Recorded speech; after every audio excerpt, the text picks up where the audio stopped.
so much at once, I feel like, Chris. You know, like, yeah. Especially because the man psychologies, I think, are much richer subjects. Yes. But it's so important to understand how this child psychology, if it's not addressed correctly, which most of the time it isn't, it manifests into something much nastier, hence where we are today, both on an individual and collective level. After the precocious child comes the Oedipal child, and this is the one where the boy child, if it's a boy, he starts having not necessarily feelings towards his mother, but there's something there that has to be addressed by an adult masculine presence. If there's no masculine presence there, the Oedipal child can branch off into the mama's boy, which is the aggressive, and the dreamer, which is the passive. So what I've got out of the Oedipal child, Chris, is that this is the development of the child with their parent of the opposite sex. So if it's a daughter with their father, if it's a son with their mother. But if they've got problems there, then look out. It's about to get real nasty. You're going to have problems there. So, you're right. This has a lot to do with as a young child, it's natural for the young kid to feel a bond, and it's not sexual, but it's an affectionate, loving bond that needs to be developed. And we all know, the girls that don't have the fathers around, well, they're the ones that are going to be the strippers, or the ones that are going to put out on the first date in high school, or get pregnant first and stuff like that. And the same thing with the boys. If they don't know how to have a proper relationship with their mother, they're the ones that are probably end up with lots of girlfriends, or end up getting divorced because they're still a boy and their mom takes care of them and stuff like that. So this is kind of like this particular archetype seemed to me, come from more of the Freud, sexual, subconsciousness that's going on in there.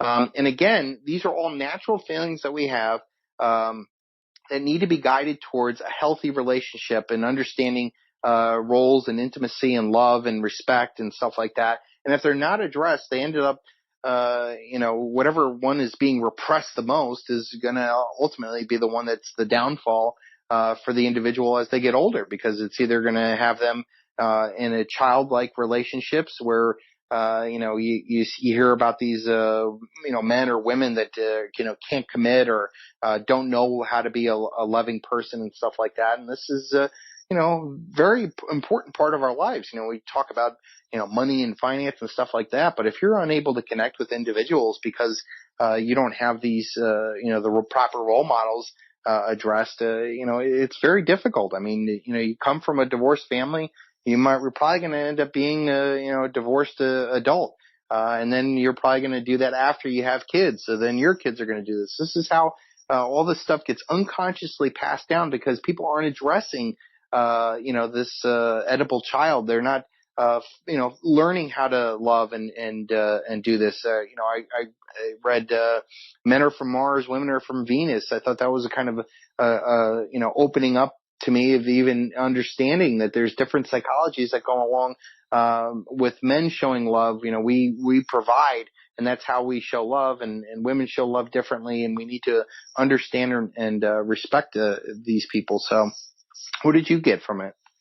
Well, just also keep in mind for everyone that the mama's boy is the actually aggressive of the two, while as the dreamer is the passive. So I thought it was interesting because I could think of scenarios and experiences and people I know as well.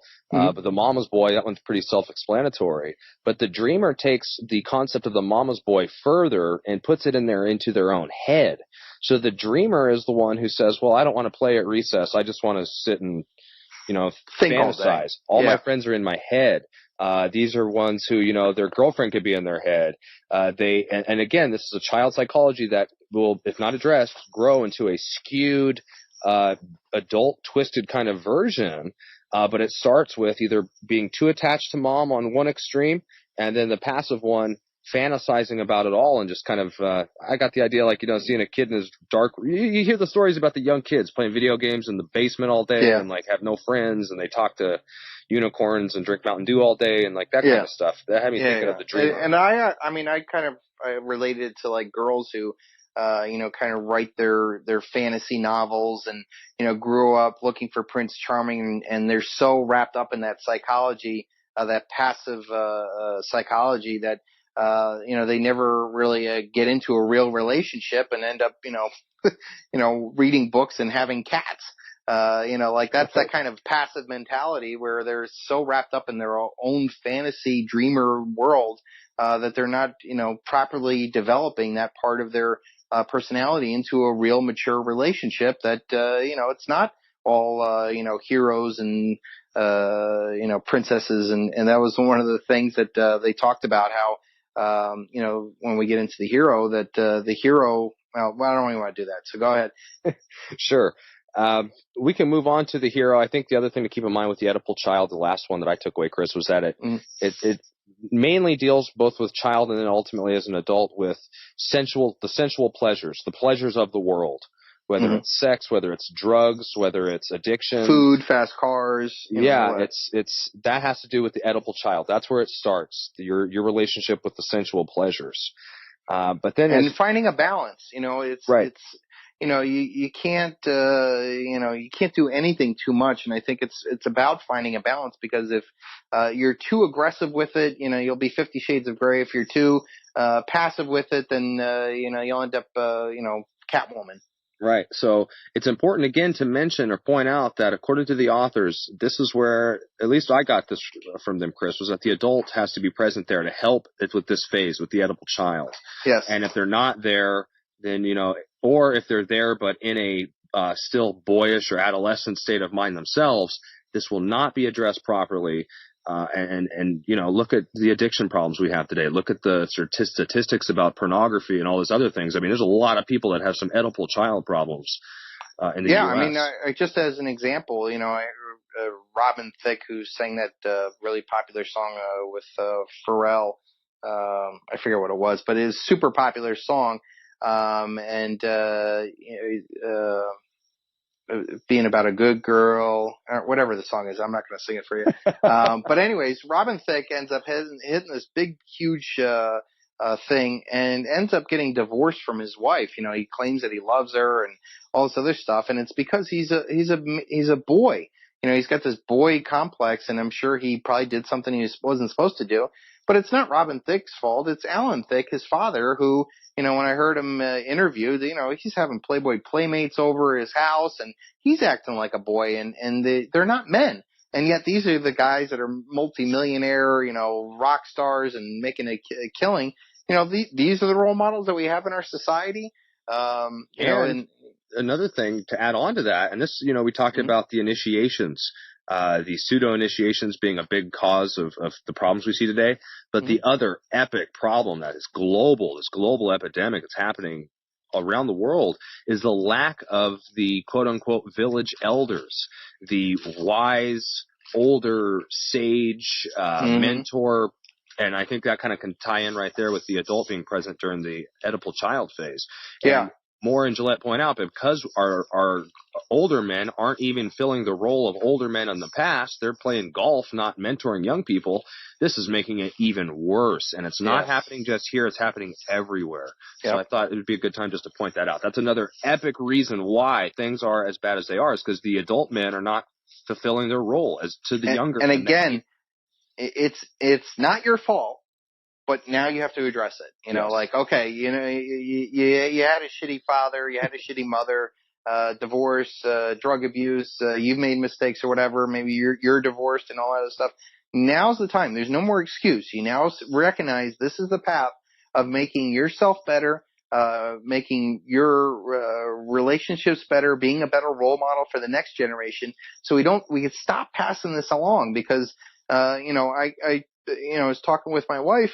She's got problems too, and with her family, and I certainly do with mine. And, it's one thing to be angry at your parents, but, you have to realize they didn't have the internet. They didn't have podcasts. They didn't have Oprah. They didn't have Dr. Phil. They didn't have this prevalence of this self-help, guru psychology, that's, prevalent, everywhere. And that I really think, tying this in with the dollar collapse and having people's lives put in question, and all the energies that they put towards things that don't mean anything, and recognizing that there's a gigantic hole in there. I got to think that this kind of what we're talking about today in this podcast is going to be the big topic. Like this could be, prime time, news where people are like, wow, this is, fantastic. Why hasn't anybody talked about this before? And, and have it be much more prevalent in our society and really be, the focus of our society. I mean, it shouldn't be about consuming and sensual needs and, the base desires. It should be about self-actualization, having people get to their highest and best self and developing all these personalities and becoming mature adults and then giving a good path towards, young kids. This is one of the things that I'm even thinking about with my children. How do I properly, guide them through? There's no formalized routine that, we don't have the kind of Indian, or Native American culture where, we do have the wise men and the council of, elders or whatever, and that there's not even proper feminine and masculine roles. We'll talk maybe about the feminine psychology and the roles that they play. That, the whole balance of our society is so skewed and warped. It's almost difficult to imagine what it would be like without going back to, Native Americans or, Chinese culture or, some of these cultures that are, far gone. I mean, even modern day China is not even, like this. And I talked about how in the Sons of Liberty Academy, even Japan, where there was certainly a masculine and a feminine hierarchy and that they did have, the men, warrior archetypes and graduating the boys, and that the women were certainly women. And then after World War II, I mean, we just destroyed their society to the point now where, the men in Japan, I mean, you think of all the weird, video game and Yogi Man or whatever it is. The whole culture's been just robbed of their men, of their women, and that you have this, this passive, weak mentality that is pervasive in what I think was once a very strong, developed civilization that, certainly, left its mark on history. And after World War II, has been